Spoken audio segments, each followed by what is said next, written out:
Tom Pelissero back there. Tommy B. How you doing, Tom? I'm doing great, Rich. How are you? How are the fellas in the studio? Hey, Tom. Hello, Tom. What's up, brother? Well, it's like Norm walking into Cheers over That's here. our man right there. Gotta wait for it. Tom, when you go to training camps, what's your schedule looking like? What do you got? What's happening?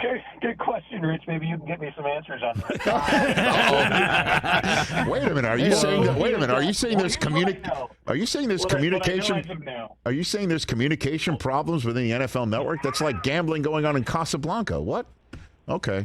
All right. No, So, I think it's. I won't say communication issues, Rich. I will just say Okay. I eagerly await to know what my schedule is going to be. What I do know is that back together weekend, I will be in Cincinnati for the second straight year with the Bengals, and I'm hoping to break one of, I think it has to be one of the strangest NFL media streaks. This will now be the third year of what was formerly Back Together Saturday, now Back Together Weekend, and I am 0 for 2 on getting my big scheduled interview at the site I am at. Okay. Because 2 years ago, I was with the Vikings. We're supposed to get Kirk Cousins, who tested positive for COVID that day, or Okay. close contact, I believe, at that time. Close contact for COVID, so he was out. And then last year, Joe Burrow, when I was in Cincinnati, had the appendectomy that knocked him out as well. So I'm not warning Joe Burrow that I'm coming back. I'm hoping, much like you don't talk to a pitcher in the middle of the no-hitter, I'm just hoping we kind of coast through here, and if it's Joe that's showing up, that there's no medical issues and we're ready to roll. well, maybe the fact that you haven't gotten your schedule is just the NFL Network communicating with the health and safety people at the NFL, saying we're just not going to send Tom anywhere. You know, it could be just a health and safety issue. That's what we're talking about right here, Tom. So maybe I covered all those memos a little bit too closely for everyone's comfort. Very good. They're worried that I may spot something. No, I don't. I don't think it's that. But listen, we're gonna, from what I understand, we're gonna be going, all day like we have in the past, 2 hosting sites and tons of great guests. So it'll be a lot of fun. Okay, second straight time we've had Tom Pelissero on the show driving around. It appears. Are you going to go play golf with Garofalo and Ian this time, or no? Where have I found you? I am stationary at the moment. Okay. I'm sitting in a parking lot because I have a haircut immediately after this, Rich. And, I want to make sure I can't be late for that. This is an important So if you are stationary, would you mind taking me off of Bluetooth and just having a conversation through the phone? Is that possible? Can we do that? I didn't realize we were having He's right next to us. It's like he's back in the chair. Wow. It's like he's back in the chair. There we go. All right. Now that we've established this man is hands-free, all good. What's the scoop? And I know fans might not sort of care about the business of the NFL and contracts and things of that nature, but it does play into the readiness of a player to be all in, focus, and things like that, and get there. How did Chris Jones handle the Quinnen Williams news yesterday, do you think, Tom Pelissero? I would imagine a great deal of celebration, as there has been throughout this entire offseason for defensive tackles, because one after another they've gotten paid. I was talking about this with someone earlier today when we're talking about so much on the running back market being crushed and why that's occurring and why it can't seem to come back. Well, the defensive tackle market is a perfect example of how much we can talk philosophy, we can talk football, all those things, but individual contract precedent is really important to how these things play out. Last year it was the Rams had to convince Aaron Donald to not retire. They gave him a monster contract at somewhere around $29 million per year on his extension. The next highest paid defensive tackle was significantly less than that. And so one after another, all these other, really good D tackles between Jeff Simmons and Deron Payne, now Quinnen Williams. There have been others through the course of this offseason. They're all getting up in that 22, 23, and in Quinnen Williams' case, $24 million type of market. It also simplified some things, too, when all those guys signed 4-year extensions. So that took the length of the deal kind of out of the conversation with Quinnen Williams. It was just a matter of, was it going to get above Jeff Simmons' contract? It ended up doing that at $24 million per year. It's a big guarantee for Quinnen Williams, and if he plays like he did last season, Rich, your Jets will be very happy with that investment.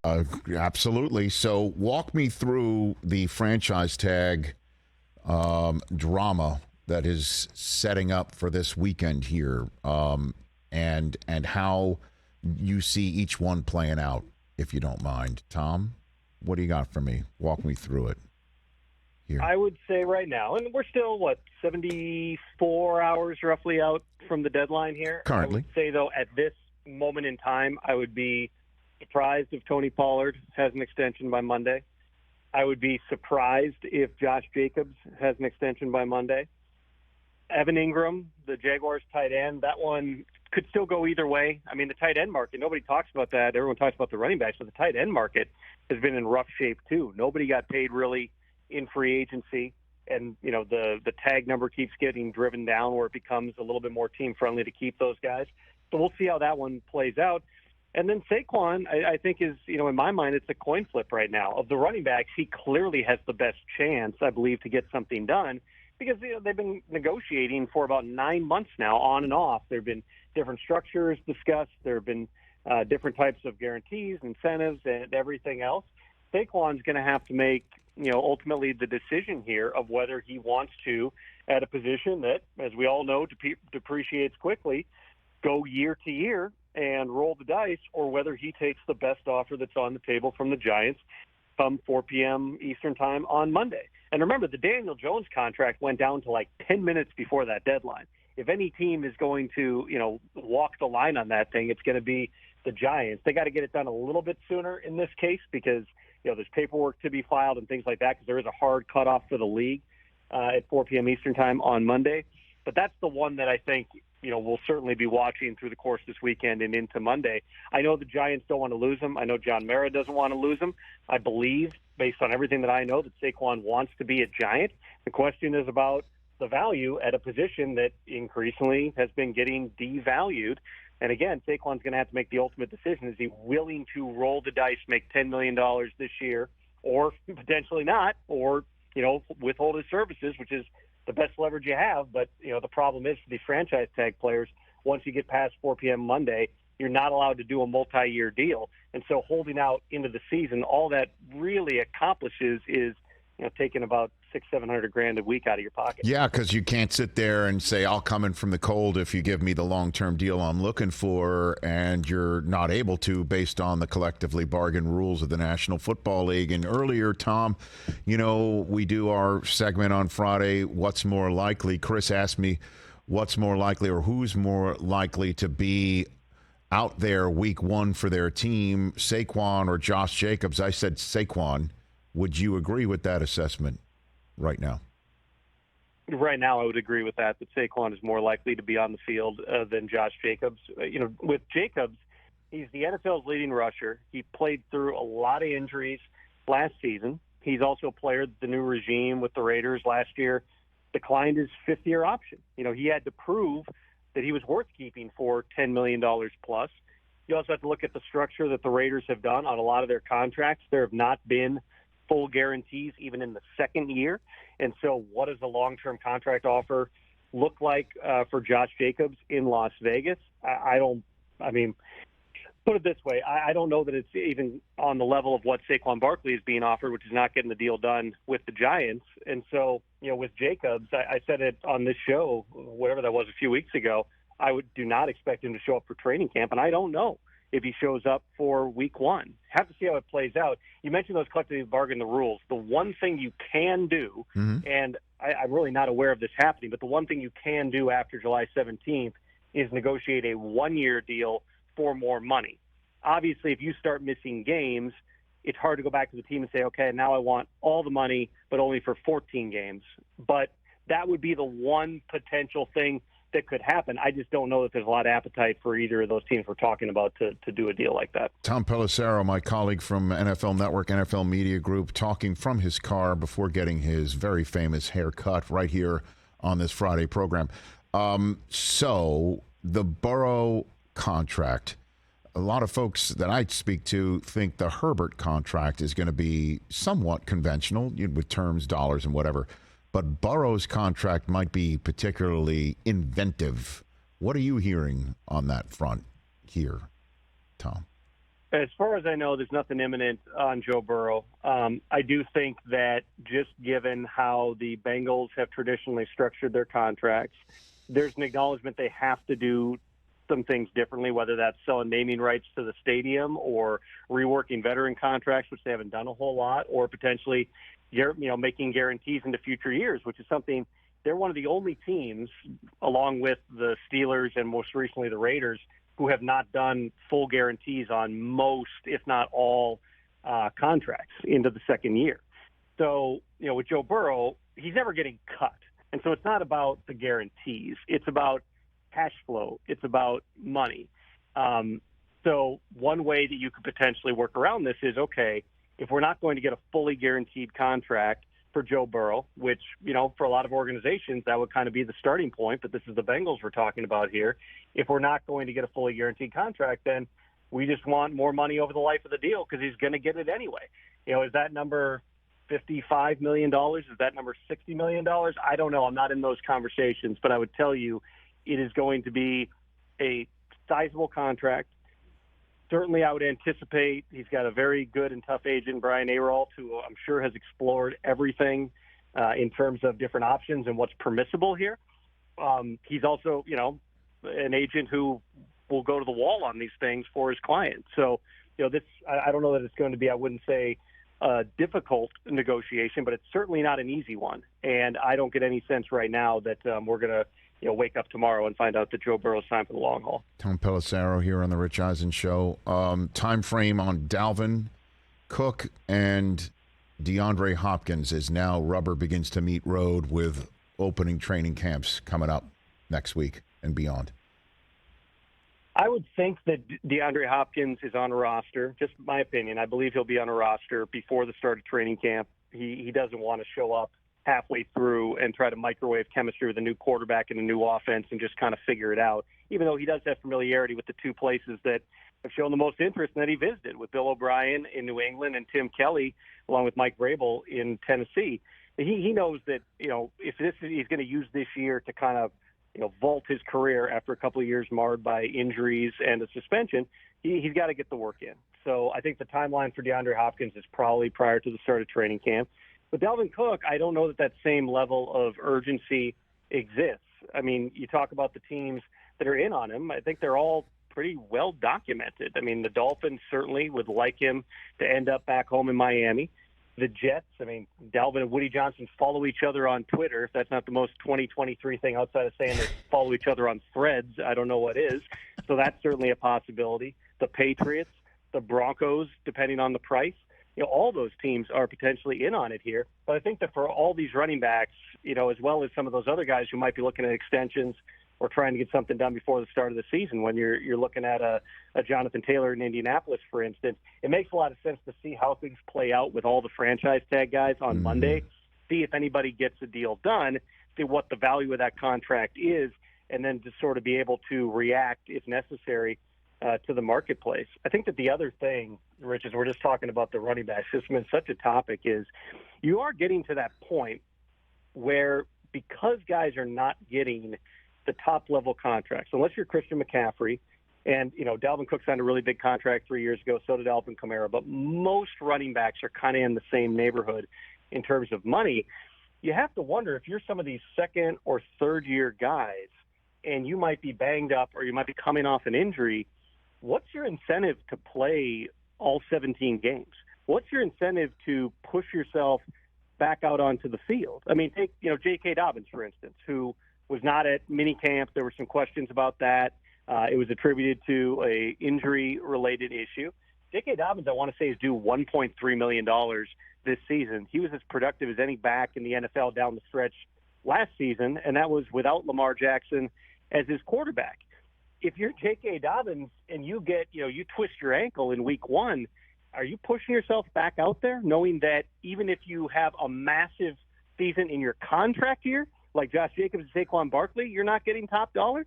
I think that business side of it really is going to play in. And obviously some guys are going to be wired a little bit differently and they're going to push through anything because that's what they want to do. There's other guys who are going to look at this as business people and say, eventually when we get into the negotiation, if I have not enough carries because I've been hurt, you're going to use that against me. But if I got too many carries, you're going to say, well, you got too much mileage on you. It's a really delicate type of a balance here. And I do think that that's going to be a topic of conversation among the running backs. A lot of these guys work out together. They stay in touch with one another. If you're battling injuries, you really have to wonder, are these guys going to make sure that they're out there on Sundays, knowing that even if they have the best year and the healthiest year in a contract year, it still might not mean that they get paid top dollar. Spectacular point, Tom, because it sounds like running backs are getting desperate, and that's not a negative connotation.